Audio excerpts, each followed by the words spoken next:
All right, Padres, Rockies. This was the start of a 15-game stretch against bad teams, teams that are not going to be making the postseason. And I saw a lot on social media going into tonight's game about how, yep, all right, Padres, not going to be a great series, pretty much, from Padres fans, because we've seen the Padres play the Rockies. And I was going in like, no, I don't feel that way. This could be different. And it could be. They could still win this series. But tonight, not a great start. Padres lose 5-2. Austin Gomber pitched like one of the best pitchers in baseball tonight.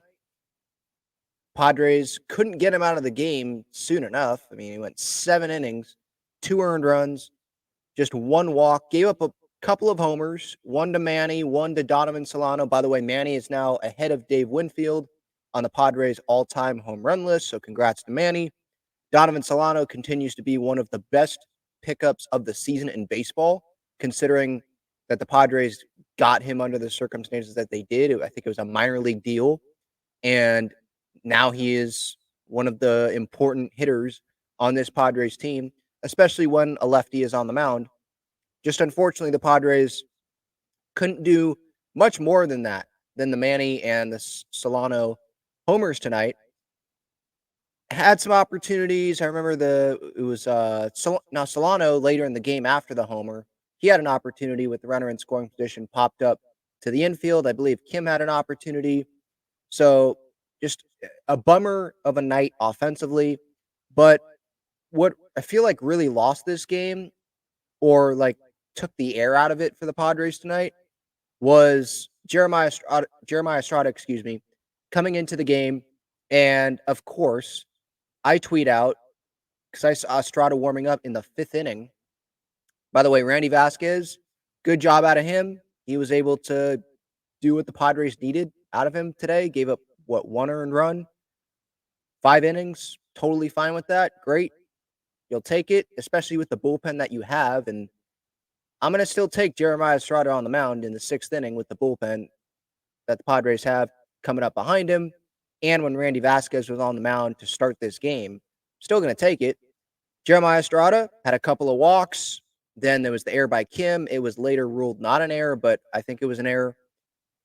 Couldn't get the force out at second base. And then, of course, those runners score. A couple of runs driven in, I believe, by Chris Bryant. And, I mean, Chris Bryant, is that like his signature Rockies moment, by the way? I mean, I can't even point to a single moment of Chris Bryant with the Rockies that I remember, like a highlight or anything. It's been, obviously I'm a Padres fan and this is an NL West team, but it still sucks, seeing Chris Bryant go to the Rockies and just not be able to stay healthy. We want to beat teams when they're healthy, but Chris Bryant got to the Padres, got to Jeremiah Estrada tonight, made it 3-2 on that single. And then Jake Cave, he made it 4-2. He had a single to center. Brendan Rodgers scored. Brendan Rodgers had a homer earlier in the game. McMahon sac fly made it 5-2. But yeah, it was really Estrada. Alec Jacob, he had some good moments in this game. Obviously, his pitches still had a lot of movement, and that's a heck of a 7th or 8th option in the bullpen. That's a heck of an option. Going back to my tweet, I tweeted out when Estrada was warming up in the 5th inning, what a luxury. Like, to have Estrada be able to, he was your 8th inning guy, and now he's warming up in the 5th and pitching in the 6th inning of a game. Like, what a luxury that is. And by the way, I know that I was not the only Padre fan thinking that in the moment. I just tweeted out a picture of Estrada, and I put it out there, and of course, Padres fans got on me, which I'll take it. Yep, I'm the reason why the Padres lost tonight, of course. Yep, totally me. Estrada goes 2/3 of an inning, walks a couple of guys. Obviously, those walks end up scoring, those free passes. It feels like it happens. I don't know what the exact percentage is. I'm curious if they have a stat on that. Like, a reliever in an important situation, he walks guys to start an inning. How many of those guys, like what percentage of those guys come around to score in that inning? I don't know if it's above 50%. I don't know if it's like 70%. I doubt it's that high, but I'm curious to know what that number is. Um, this was one of those nights that Estrada doesn't have very often. There was those moments right earlier this year where he was losing the weight because he had the flu-like symptoms, and it was understandable. He was just trying to fight for his team. He didn't have Mike Schilt didn't have the relievers, the quality of relievers to deploy and have Estrada go, sit on the IL for a little bit. And Estrada knew that he was valuable to the team, and he went out there and you know pitched as well as he could, tried as hard as he could during those spots there. Seems like he's back, and so this is one of those that it's just one of those nights that I'm going to throw away.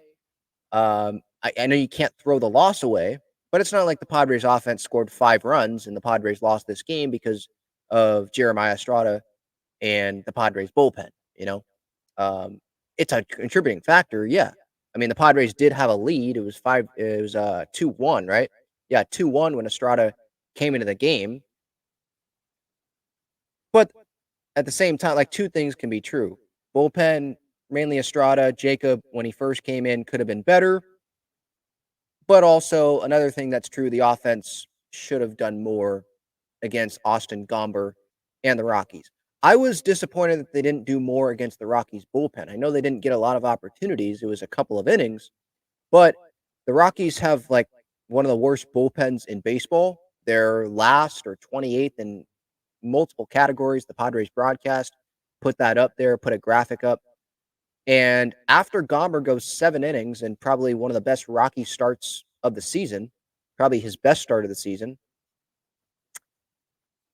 their next option is Kinley, who had an ERA over 6. His ERA, even going scoreless inning tonight, 6.75. That was their 8th inning option in like a hold situation before the save. Vodnik was their only reliever. I heard Don say this on the broadcast. Their only reliever with a sub-4 ERA. So I'm hoping that the Padres, if they, obviously they didn't do anything tonight.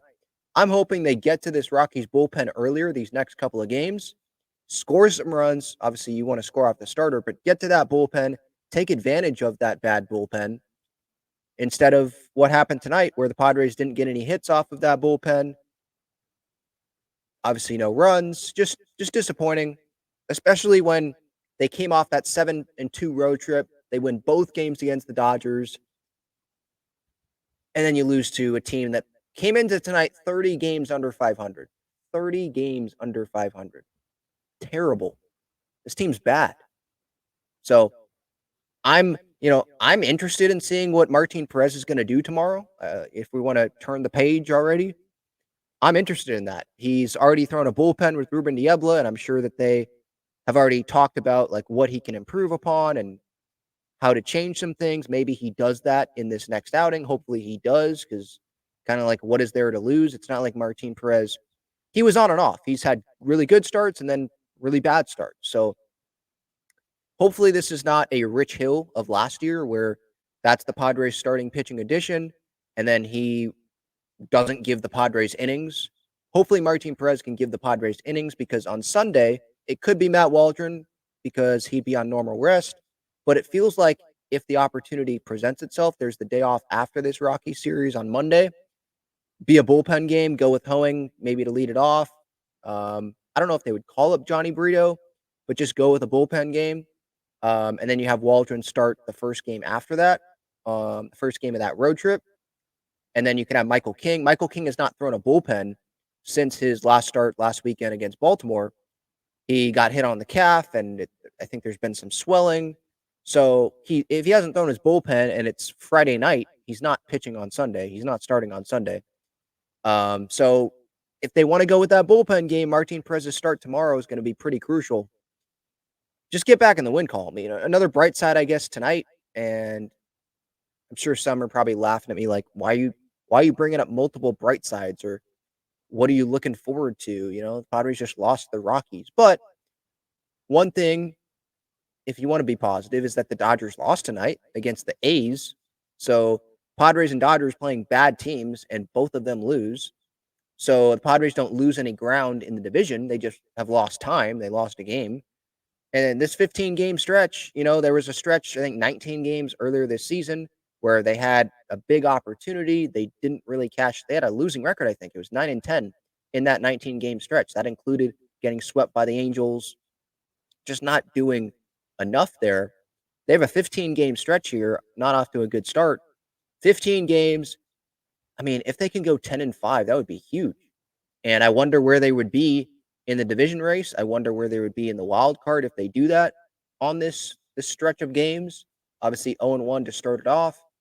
But the good news is it's the beginning of this 15-game stretch, and I'm not going to sit here and overreact too much about one loss to the Rockies when the team is 9-2 in their last 11 games. They just won both games against the Dodgers. They won series against Baltimore and Cleveland, swept the Nats. Like, they can win games. They just got to play up to the level of, or not play down to the level of competition, the Rockies, and just do more than a couple of solo home runs, really.